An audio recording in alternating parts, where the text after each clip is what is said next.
Welcome to the Awesemo NASCAR DFS Strategy Show, as we are here to break down tomorrow's Geico 500 Super Speedway Racing. We're going to talk and break this all one down for you.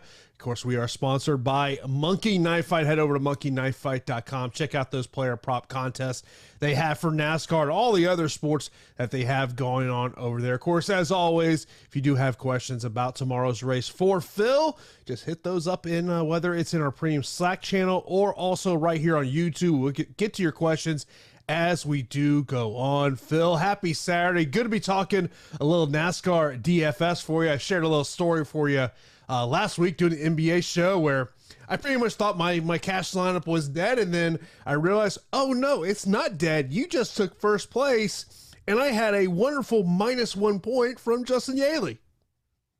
It was the wonder last week is that, I mean, we haven't even had the green flag last week, and I'm seeing tweets from Bob Pockras and Nate Ryan and everybody else that writes about NASCAR that, hey, there's something wrong with Justin Haley's car, and we hear some radio transmissions, and somehow he killed the engine shifting from second to third, which scares the fire out of you for the rest of the season, thinking, oh God, what else could this piece of crap car possibly do? And I mean, I was like you. When I saw that, I wrote off probably about half of my lineups because I went pretty heavy with Justin Haley. But God, even with a negative score, it really didn't matter as long as you had Truex and Hamlin. They killed it. Yeah, and I know you wrote about that this week over at Awesemo.com in your preview. The lineup I had was Truex, Hamlin, Bowman, Bell, and Corey LaJoie. LaJoie was at one, starting 36, ends up in 21st. But when you have the guys that finish 1, 2, 4, 5, that definitely is going to help you out here. Of course, we'll be help you here for Geico's 500. Of course, one thing I'll mention along with what we're going to talk about here, one thing I will tell you is check out how to win at NASCAR DFS, where Phil and Alex did a video about super speedway racing. Great tool to use that we have over right here on our YouTube channel, also over at Awesemo.com. Of course, if you ever do miss our shows, you can check it out, part of the Awesemo Podcast Network. Leave a 5-star rating and review with your Twitter handle or email address. You'll be eligible to win a free week of Awesemo Plus Platinum. One winner is awarded every Friday, and you are eligible to win up to 1 year. So let's get right into roster construction, Phil. And let me just start off with this one. With it being super speedway racing, chaos is going to be a word that we're probably going to talk about throughout this show. But how do we get different in tournaments in terms of our roster construction? Yeah, we talked about this at the Daytona 500, and everybody knows the lineup building process. It's stack in the back. Just find a dividing point, whether it be 20th, whether it be 25th, depending on how hectic you think that this race is going to be. And believe me, if you're looking for a drinking game this weekend, chaos is going to be the key word. You will be sauced out of your mind by the end of the race. But stack in the back is the way that everybody's building lineups these days. So if you're going to get different, then you're either going to have to really pay attention to ownership, which is, if you're going to buy the Awesemo NASCAR package this week, it's got to be for the ownership. You need a leverage against people in the field. And the first way that you're going to find it is figuring out which one of these guys starting 20th, 25th or worse are going to be lower owned compared to the field. And beyond that, then you've got to start looking, okay, drivers starting first through 20th, first through 15th, whatever your magic number is. How far am I going to go up into the starting grid to get these guys who could potentially lead laps? And how many of them per lineup am I going to include? Generally, the rule of thumb is that no more than 2 drivers starting in the front half of the field. But my God, we've seen races where if you would have just done, I believe, and I think this was something that I brought up on Twitter. Yeah, if you look at this race last year, albeit in June, the optimal lineup on DraftKings had drivers starting 20th, 12th, 18th, 15th, 21st, and then a driver starting 33rd. That broke all of the rules about stacking the back. If you would have played Ty Dillon like everybody else, who was just probably the highest owned driver that Sunday, then you match the field. But the rest of these guys were probably starting way too high for the majority of DFS players. Could we have a race like that? Sure. I mean, anything is possible here at Talladega, but the two ways that you're going to differentiate is pay attention to these ownership numbers, which we will get to as we go throughout this field, because there are some numbers that if they're going to hold at what Alex is projecting, then I want to go to the moon with these numbers as a way to leverage the field. And the second way is to start including more and more of these guys who are starting in the top half of the field.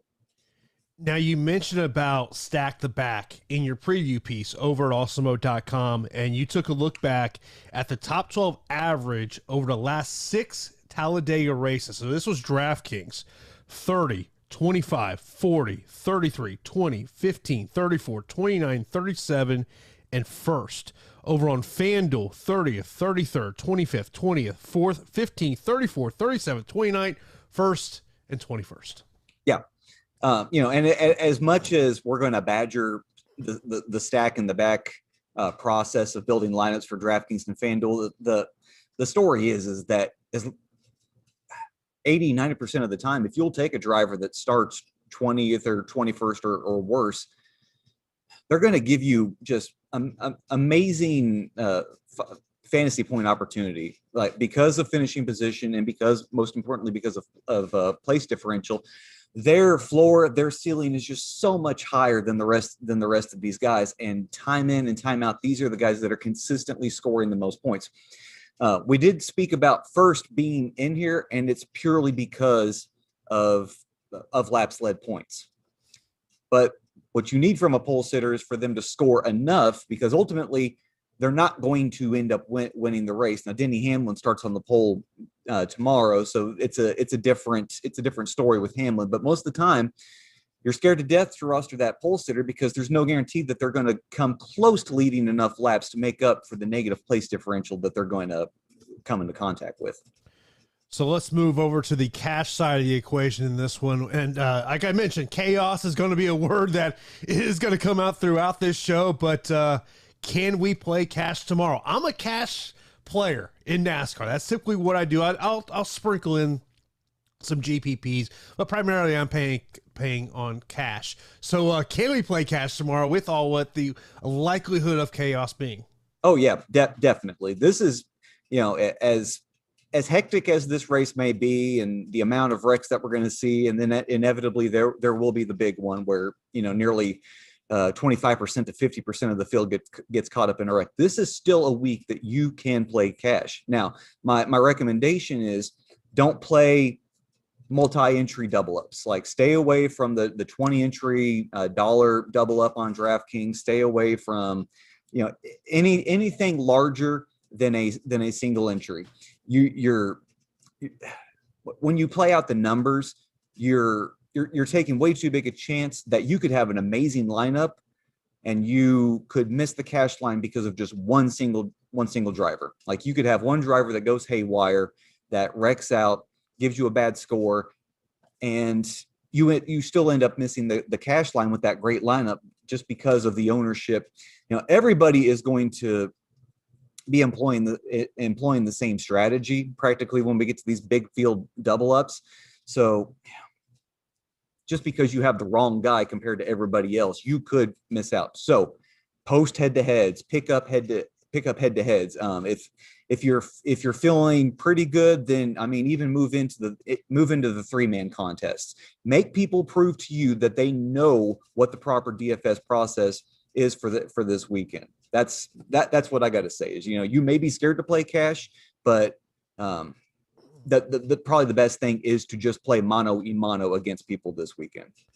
Yeah, I'll say this. I'm a big 3-max player. That's why those are the contests I really like to try to find, and single entry. It's a great way to build your bankroll. Maybe if you're new to NASCAR DFS, I use the same principles I use in every other sport. When you're looking to build that bankroll, those single entries, 3-max to me are the way to go. Of course, be sure to subscribe also right here on YouTube. We got shows for you each and every day. Of course, right before us was the MLB show. Get you ready for today's MLB slate. We've already had one NBA show today. We got another NBA show coming up here today at 5 p.m. with a deeper dive and live before lock. And then plus also right before NBA deeper dive will be myself, and Pete will get you ready for tonight nights, UFC 261. So be sure to subscribe to us right here on YouTube. Hit that notification bell so you know when a new show is live here on the channel. And be sure to give me and Phil a thumbs up here. That helps our ego out a lot. Give us those thumbs up. It definitely helps us out a lot as well. Another thing that you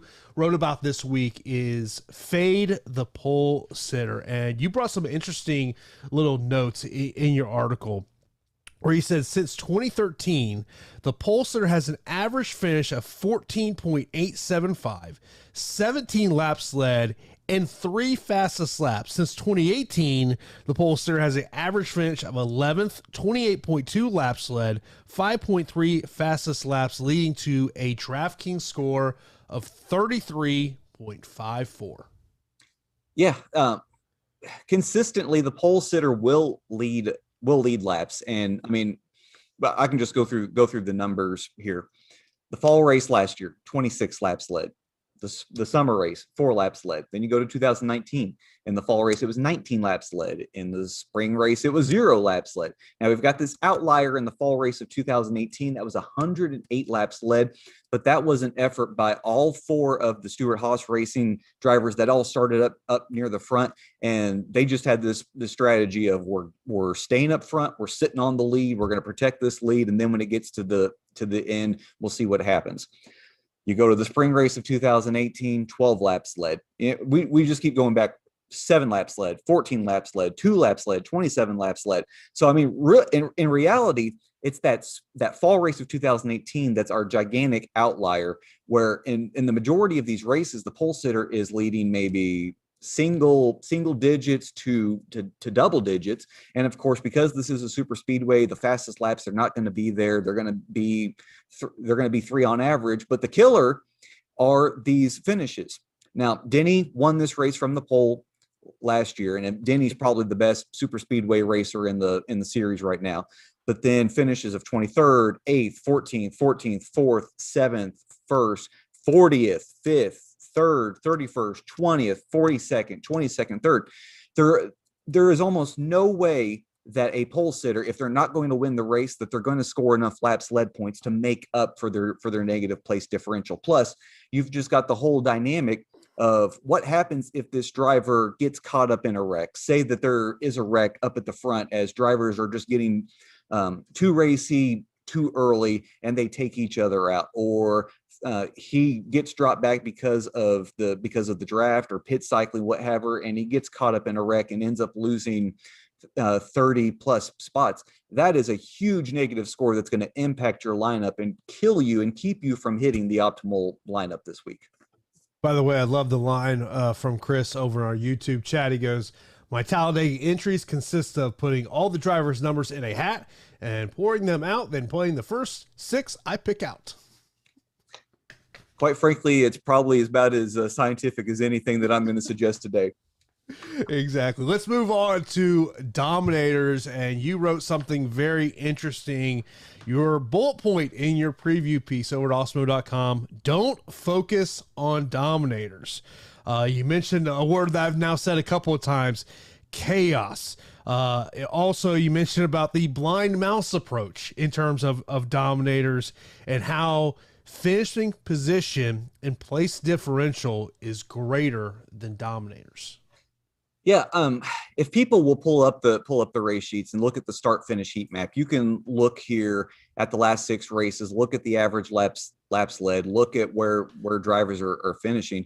And I mean, the majority of drivers leading laps are definitely coming from the front.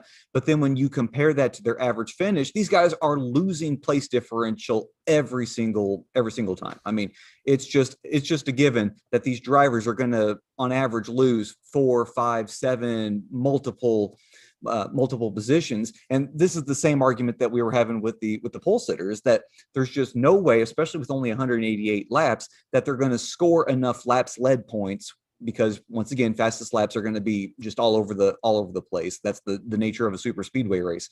There's no way they score enough laps led points to compensate for their negative place differential. So I never make it a point to try to target a driver that I think is going to lead laps. That's why I mentioned the blind mouse. If he finds the cheese, then so be it. That's a great little bonus, but it's not the reason that I'm playing the driver. I am going to play a driver, especially if they're starting near the front, because I like their ability to actually win this race, get a top 5, maybe pick up a little place differential, do enough that they're still going to end up with a score somewhere in the 50s or the 60s. Believe me, scoring will be down this week. So what I need from these drivers, whether they're in the front or in the back, it's not that monumental. Of course, you've heard Phil talk about how you got to be looking at those ownership projections. And if you want to get access to our ownership projections, you can sign up for Awesemo Plus weekly pass for $29.95. Along with ownership projections, you can get player projections and so much more access to our Slack channel as well, where you can talk to Phil and everyone here at Awesemo. Also, talk to our community of DFS players to help you guide in a way to create lineups here, whether you want to play NASCAR or whatever sport may be. Also, we do have, today is the last day of our UFC 261 promo, where you get 50% off a month of Awesemo Plus MMA. $14.98. You got to use that promo code UFC 261. If you sign up today, that's going to get you for 5 UFC events. Tonight's pay-per-view, the pay-per-view coming up in the middle of next month, plus a couple of fight night cards. So 5 fight cards you'll get access to by taking advantage of that deal today. It does expire today. You got to use that promo code UFC 261. Phil, let's get into the top tiers of this. These will be the drivers that are 10K and above over on DraftKings. We've got 4 drivers on that aspect. So we got Brad Keselowski, who's starting 10th, Chase Elliott starting 8th, Ryan Blaney starting 7th, Denny Hamlin, the pole sitter, he is 10,000 over on DraftKings. What is your take on these 4 drivers? I'm really perplexed by both DraftKings and FanDuel pricing up Brad Keselowski to the most expensive driver. Yeah, his odds, they're favorable, plus 1,100. That's matching Chase Elliott. That would be, I believe, tied for the 5th highest odds on DraftKings Sportsbook. But God, when you look back over the last 3 years at Brad's numbers here at Talladega, 18th, 19th, 25th, 13th, 27th, 33rd, last 4 races at Super Speedway. So this would be the last 2 Talladega races, the last 2 Daytona races, 13th, 18th, 10th, 19th. I mean, it's fine if you're Chris Buescher or you're Corey LaJoie, but these are not numbers that you would expect from Brad Keselowski. I think he's been overinflated salary-wise because he is a former Talladega winner. If you go back the last 5 years, you will find 2 wins on Brad's stat sheet. Believe his very first career Cup win came here at Talladega in 2009 when he put Carl Edwards in the fence when he was driving for James Finch. I don't like it. I don't want to. If you play, and this is the story for all of these guys above 10K. If you play Brad, if you play Chase, if you play Blaney, especially if you play Hamlin, you are betting on them to lead laps, to lead probably a quarter of the race, and then finish with a top 5, if not win. And I don't know if I can do that with Brad. Chase is kind of iffy, and there's a real strange split here where his last 2 races at Daytona for Elliott, 2nd place finishes, but then when you look at Talladega, 22nd and 38. And some drivers, even though you would think that these tracks are nearly the same, there are slight differences to this track and the way that it drives. And you will see splits for some drivers, like with Chase that we're talking about. I can kind of see that with Chase. Blaney is definitely a candidate to lead. I listed in the Gas and Go article about his propensity to get to the lead. He's won this race twice in the last 3 races. In fact, we have a really weird statistic with Penske in general that they've at least won one of the 2 Talladega races going back to the 2014 season. So I mean, it's just a continual bet that one of these 3 drivers is going to win this race. And Hamlin, I mean, he's so stinking good at super speedway races, and I mean, he could very well sit on this lead from the pole for a long time, but there's just so much risk baked into playing the pole sitter that I personally, even in 150 max, whether it's DraftKings or FanDuel, I won't make that move for myself. I mean, do you want to get to a 14,000, Brad, on FanDuel? No, I mean, since scores are going to be so low, I'm not really, that concerned about, fantasy point per dollar, blah, blah, blah, blah, blah. And of course, everybody knows, if you're concerned about salary cap this week, don't be. I mean, it's going to be one of your lesser concerns. Your cash team might have $10,000 left over. You'll probably end up with a tournament team on DraftKings that has 15,000 plus left over. But I'm really just not that interested in Brad. I know he's been a good super speedway racer in the past, but what I'm looking at from his current form, it has me off. I mean, do you think that could be potentially a mistake that people make this week as they're trying to spend all of their salary cap? Yeah. And if you're new to NASCAR DFS, this whole idea of leaving thousands of dollars on the table is just going to seem like one of the most ludicrous things in the world. But when we transition away from not worrying about Dominator points to just purely give me finishing position, give me place differential points, you will find yourself in a position where you have hundreds, thousands of dollars left over, and it's just going to have to be a mental hurdle that you jump over. Of course, do want to let you know about the free premium tools and data we have over at Awesemo.com today. It's NBA player rankings, NHL player and stack rankings, MLB player rankings, and MMA fighter rankings. So be sure to check out that free premium data and tools we have over at Awesemo.com today, as you can see right there on the screen about some of the tools we have there over at Awesemo.com. Let's move on to tier number 2. This will be the drivers in the 9K and 8K range. So we've got Joey Logano starting 2nd, Kevin Harvick starting 16th, Kyle Larson starting 12th, Kyle Busch starting 9th, Alex Bowman starting 5th, Martin Truex Jr. starting 3rd, Eric Almirola starting 14th, Ricky Stenhouse Jr. starting 17th, Kurt Busch starting 15th, Matty D starting 13th, and William Byron starting 4th. I want to start off with Kyle Larson. And the reason I bring him up is there's a couple of salaries I've highlighted on FanDuel. And his FanDuel salary stuck out to me in relation to what we're seeing over on DraftKings. DraftKings 9,400, but he's 7,500 over on FanDuel. Yeah, that's an odd number. And you can see FanDuel didn't exactly go by the betting odds this week. If they had, then you would see Larson somewhere in a similar $9,000 range to Harvick and Busch. Larson's a tough cookie to peel back the layers on, because I mean, we've only seen him in one super speedway race in the last 4, and that was the Daytona 500 where he finished 10th. Here at Talladega, his numbers haven't been that fantastic. He only has one race out of his last 4 races that he actually finished the race. Everything else was a DNF. His best finish was that fall 2018 race that we talked about earlier, where he finished 11th. And of course, he didn't race in the 2 Talladega races last year. Larson's been okay as a super speedway racer. He's a guy that you can fire up maybe single digits in 150 max as a guy that hopefully starts 12th and maybe finishes with a top 5 finish. But and Hendrick has always run strong in these super speedway races. So if he can hook up with the rest of his teammates, then perhaps we're looking at maybe something a little bit better than a 5th place finish. But I really value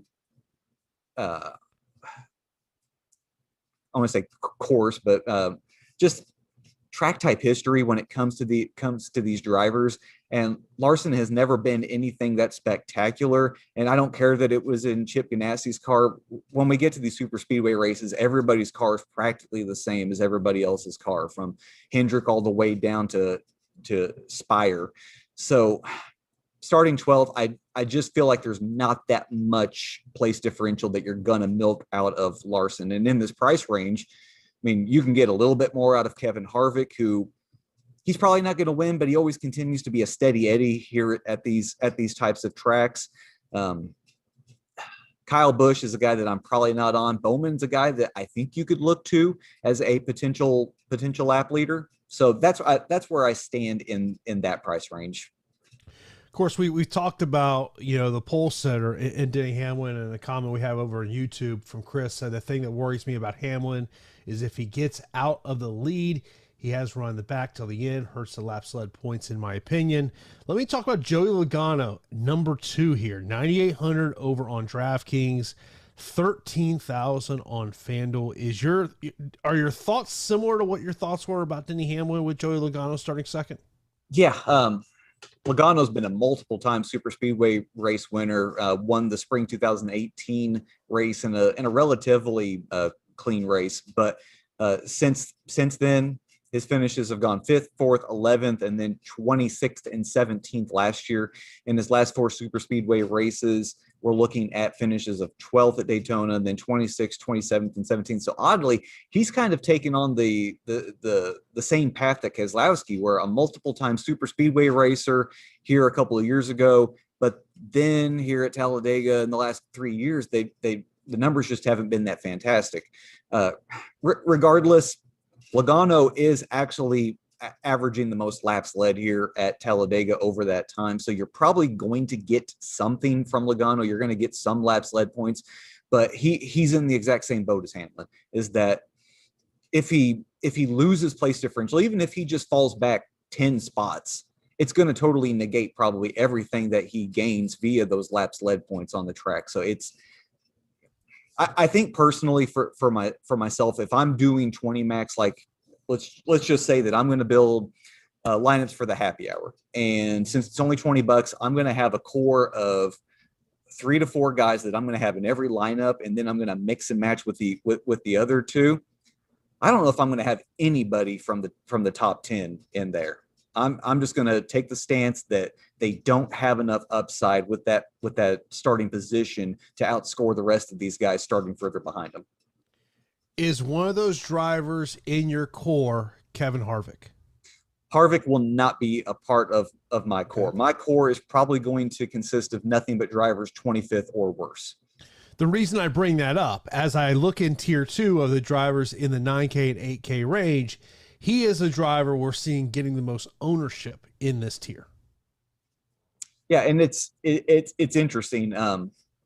His last 3 finishes here at Talladega, 20th, 10th, 17th. His last 4 finishes at super speedway races, you had the 4th at the Daytona 500, 20th, and 10th. So his worst finish in the last 4 races is 20th. He's got the spike of 4th at Daytona. I think the only thing propelling that ownership number for Harvick is simply where he starts, because he starts so much further back than everybody else in the 10K or the 9K range. Yeah, I'm just looking at my dummy crunch that I did before the show. And just give you an idea of what I did here is I use our projections. I went with 2 uniques per lineup, which I know that's something you talked about this week, of making sure when you're going in the crunch, you're using that. Went with 20% randomness. Kevin Harvick only came up in 3% in 150 lineups. That's interesting. I think if you were going to do 150 max, then you could. There's no reason why you should sit at 3%. I mean, if Harvick is going to give you a top 10 finish while the rest of these guys are either going to stay put or they're going to fall backwards, and Harvick's going to easily outscore the rest of these drivers. Yeah, I mean, what I would do is, looking at how the results came in, then I would start changing some max exposures, because I don't think I want 74% of a guy we're going to talk about in a little bit. I think you know who I might be alluding to. We'll talk about him here momentarily, but let me talk about 2 drivers in this tier 2 that are not getting a ton of ownership. And that would be Matty D and William Byron. Okay, yeah. Matty D, you need a top 5 finish. And his last 3 years here at Talladega, he hasn't given you that. His last 4 super speedway races, his best finish is 12th in the summer Daytona race of last year. And the summer Daytona race is always just it's just a complete wreck fest. I mean, if you end up with 6 drivers that all finish on the lead lap, you you've done something that not a lot of people will do, just because there's just so much randomness involved in that race. But regardless, Matty D starting 13th. There's a little bit of place differential to milk there, but I don't know if he's actually gonna get it. I know when I ran my super unscientific projections for SuperDraft, God, it stuck Matty D with like a 35th place finish. It did not like Matty D whatsoever. Byron, because he's starting fourth, you need laps led points. You need, once again, we're not concerned about fantasy point per dollar, but with him starting fourth, you need him to get to the lead. And I mean, the numbers are there. He finished fourth in this race last fall, and he won that chaotic summer 2020 race at Daytona. So I believe that the talent is there, the horsepower is there, the infrastructure is there, working with his fellow Hendrick drivers and fellow Chevy drivers. And remember, if you're looking for unique ways to build stacks, manufacturers and teammates, they always work together in these super speedway races. But that's the path for both of these drivers. Matty D needs a top 5 finish. William Byron needs a top 5 finish and needs to lead laps.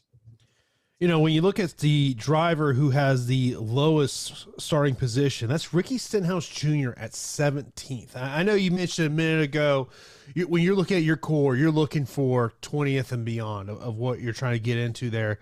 But Ricky Stenhouse, 8,500 on DraftKings. How much exposure would you potentially want to go there when it comes to him?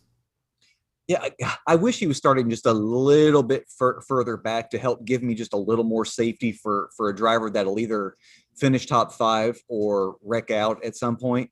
But starting 17th, perhaps that will keep his ownership down. And if I'm looking at his ownership, it's going to match a bunch of drivers. And quite frankly, that's what you should expect, is that ownership. It's not going to be crazy high with the top owned guys, but it's not going to be super low unless we're talking about the punt plays, when we'll get to later. But Ricky's one of those guys that if you are building a 20 max lineup for the let's just say for the quarter arcade or for the happy hour, and you're wanting to add a guy that's going to have a little more volatility to him, but possibly could get you a higher score than, say, an Eric Jones, a Ryan Newman, a Michael McDowell, a Bubba Wallace, then I think Ricky probably fits that mold for you, because he's only given you one of two outcomes. He's given you a top 5 finish, possibly winning, or he's going to finish 33rd.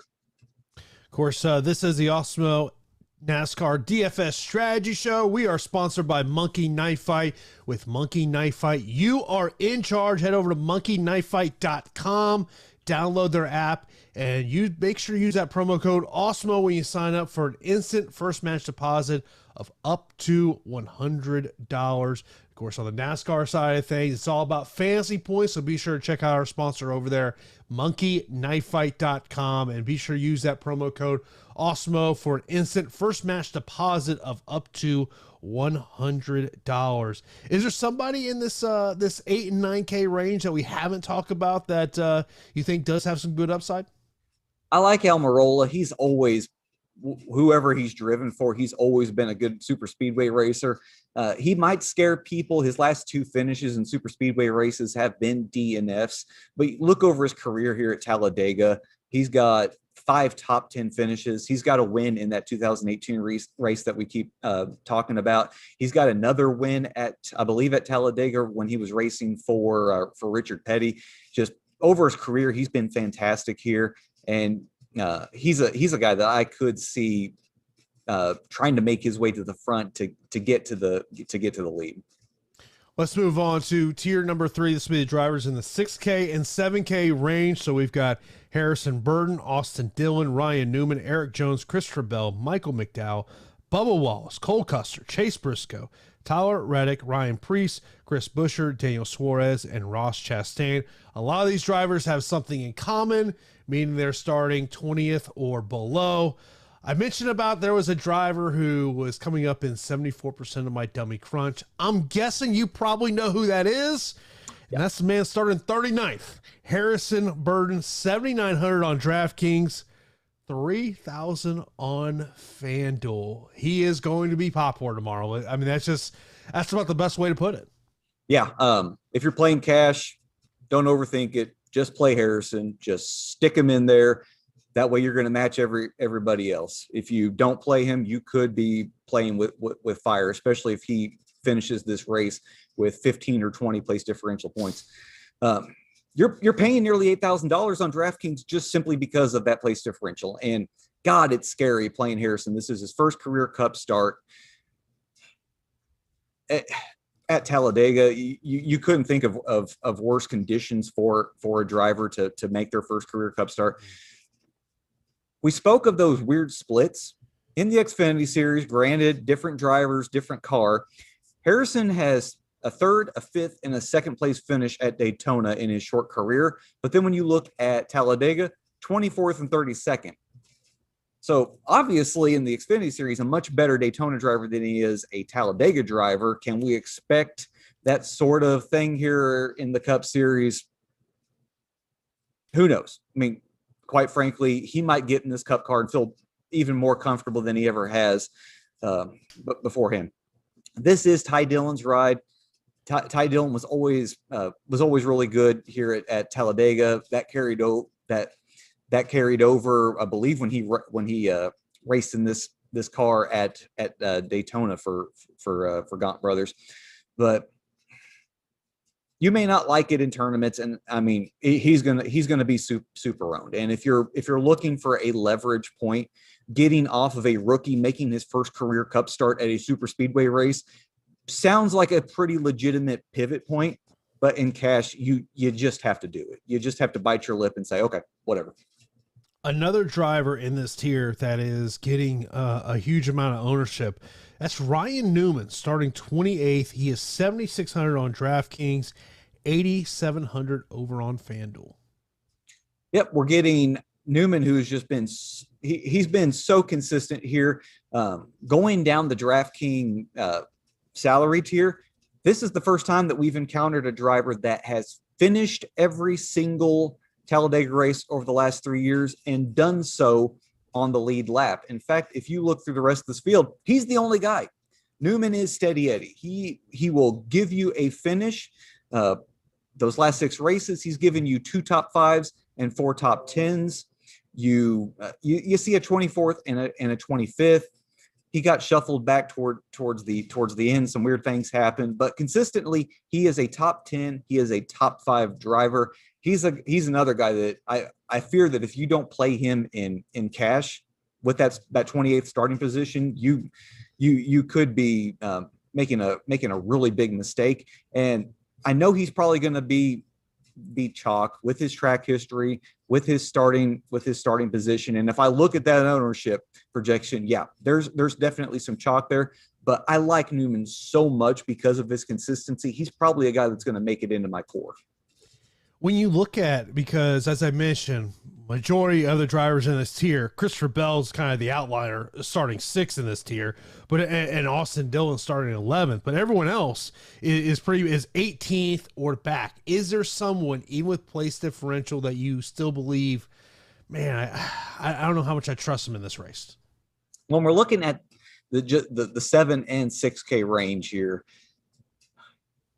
I mean, God, I can make a cash or a tournament defense for practically everybody. I mean, Austin Dillon, I can make a tournament defense for him. I can make a cash defense for Eric Jones. Same for Michael McDowell. Same for Bubba Wallace.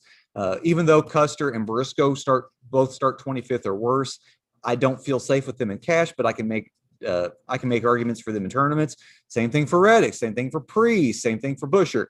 I think you really have to get down to Suarez and Chastain here at the very bottom of the tier before I start going, okay, let's wait a second. Let's talk this out loud so that I can actually hear myself trying to make this point. Because do I legitimately believe that I can play Suarez starting 19th in tournaments with his just putrid history as a super speedway racer? And will Ross Chastain not wreck himself out or wreck half the field out in the process of trying to get into the top 10? Even at that, I still think you can place Chastain in tournaments. Suarez is the guy that I'm going to say, nah, even though he starts 19th, I think we can safely get him out of our player pools. 3,500 on FanDuel intrigue you at all on Suarez? No, and God, at considering these salaries, Harrison Burton's 3,000 for whatever stupid reason on FanDuel. And I mean, God, I can get Justin Haley, who's a former Daytona winner, at that same price. I can get Timmy Hill at 2,000, who I think Timmy Hill has a good shot for a top 20. I can get Joey Gaze and Cody Ware at 2,500, and I think that both of them have much higher finishing probabilities than Daniel Suarez. Well, Michael McDowell at 5,500 on FanDuel. Yeah, McDowell is another case of I'm really good at Daytona, but keep me away from Talladega. You look at this history over the last 3 years: 36th, 18th, then we've got a spike of 5th, 40th, 32nd. That does not look like the guy that we saw at Daytona. That's why I make the case that you've got to pay attention to these Daytona versus Talladega splits, because some of these guys are just legitimately bad at one place and they do really good at the other for whatever reason. I wonder how much ownership he's going to carry because of the Daytona 500 win.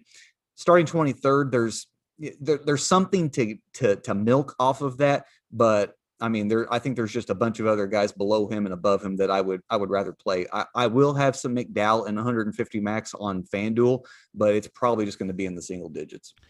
In terms of Christopher Bell starting 6 and looking at his salary here, what is the path to him becoming optimal? It's William Byron, but at a cheaper salary. You need laps led. You need him to ascend to the lead, sit on that lead, and then practically not lose any place differential. And he should be much lower owned compared to the rest of these guys because of where he starts. But considering where he starts and what he has to do to be optimal versus the likes of Newman, Jones, McDowell, Bubba, Custer, Briscoe, who all they have to do is just move up the field, versus Bell, who has to hold steady and lead laps, it's a much tougher sell for Bell. And I don't know if I'm going to have any, even in 150 max on FanDuel. Of course, be sure to rock that Awesemo avatar on your DFS profile, and if you do that, and you could win a free month of Awesemo Plus when you place within the top 3 of any GPP of 5,000 plus entries. You can just simply Google search Awesemo avatar for instructions on how to download that image, and of course, you can get into that Awesemo Hall of Fame. I know our guy Steve Buzzard collected last week on MMA, so you got to be sure to check it out and make sure to rock that Awesemo avatar on your DFS profile. Let's talk about the final tier here. This would be the drivers that are underneath 6,000. So we got Justin Yaley, Kaz Grala, Anthony Alfredo, Corey LaJoy, JJ Yelly, Josh Palicki, Tim Hill, Joey Gase, BJ McLeod, Quinn Hoff, and Cody Ware. You were just talking briefly a minute ago about Timmy Hill starting 40th. You can't get any worse. Yeah, he's not going to lose any place differential. Timmy always he seems to, in the Xfinity Series, it's one thing because he's actually trying to compete for a win like he's done it at Daytona. But here in the Cup Series, racing for Carl Long, I mean, it's just a matter of let's get through this race without just destroying our equipment so that we can save this car for Daytona in the summer. You'll see a clean race out of Timmy Hill. You look at what he did last fall, 15th. His last he didn't race in the Daytona 500, but then in the summer race at Daytona, he finished 24th. That's just trying to stay out of trouble. And quite frankly, if he's going to race that type of race again, he's going to pick up 10. He's going to pick up 15 spots. He's going to finish 25th. And that's great for cash. And quite frankly, that could work out in tournaments too with him picking up that place differential. And if this turns into a wreck fest, then he's going to find himself with a top 20 finish for sure. It makes me think about something you said in that How to Win NASCAR DFS or super speedways of, a lot of guys are just going to kind of go with the motions. They're going to play it safe. But at some point, there is going to be a driver that's going to take a chance. Based on what you're saying there, Timmy Hill's not that guy. No, this was the story for Landon Castle back when he used to drive the 00 for oh gosh, Starcom. That's who the Quinn House ride. When it came to these races, Landon just kind of hung out. He would turn laps, wouldn't do anything crazy. And by the end of the race, you'd look up and, oh, hey, there's Landon. And he finished 23rd and he was on the lead lap and there's no damage to this car. And now they can use this car again for the next super speedway race. I think that's exactly what you're going to get out of Timmy Hill. And I mean, I can appreciate that. If I'm using Fantasy Cruncher, and let me just say I want to group all these drivers in max 1.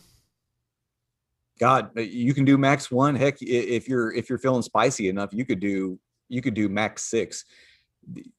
The lineup that you build tells a story of how you think this race plays out. And if you're going to build a lineup with all 6 of these guys, which was probably going to give you a Haley, Gralla, LaJoy, Hill, Gase, Ware, I mean, that's probably what Fantasy Cruncher is going to spit out. If you just tell it, give me 6 drivers starting 6K or below, then you are anticipating just a horrible product to watch on TV, unless you are really into drivers getting flipped on their hoods and red flags and everything else. These guys will inevitably, 1 or 2 of them, maybe even 3, will make their way into the top 25, maybe even into the top 20. But what you need for them, for more of them to excel and more of them to get into the top 20, is you need just an absolute crap fest of a race. I think when it comes to Fantasy Cruncher, I'm going to make sure that it gives me all of these guys, because I don't want to take a chance that I've got way too much Timmy Hill or Joey Gase or Cody Ware, and I miss out on the strange performance out of Quinn Houff.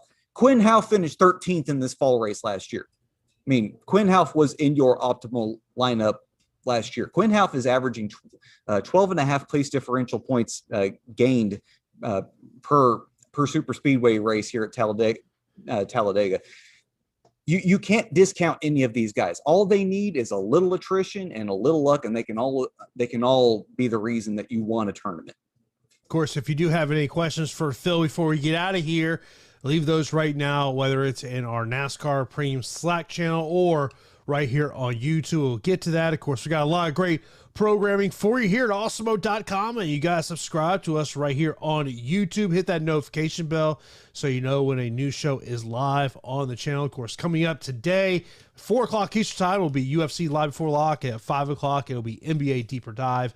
And then at 6 o'clock, it'll be NBA Live Before Lock. So a ton of great programming here. And hey, look, subscribe to the channel, and then all of a sudden you don't like it. It's real easy. You can always unsubscribe. It's that simple. So we do appreciate everyone that does subscribe to the channel. Of course, be sure to give us a thumbs up as well.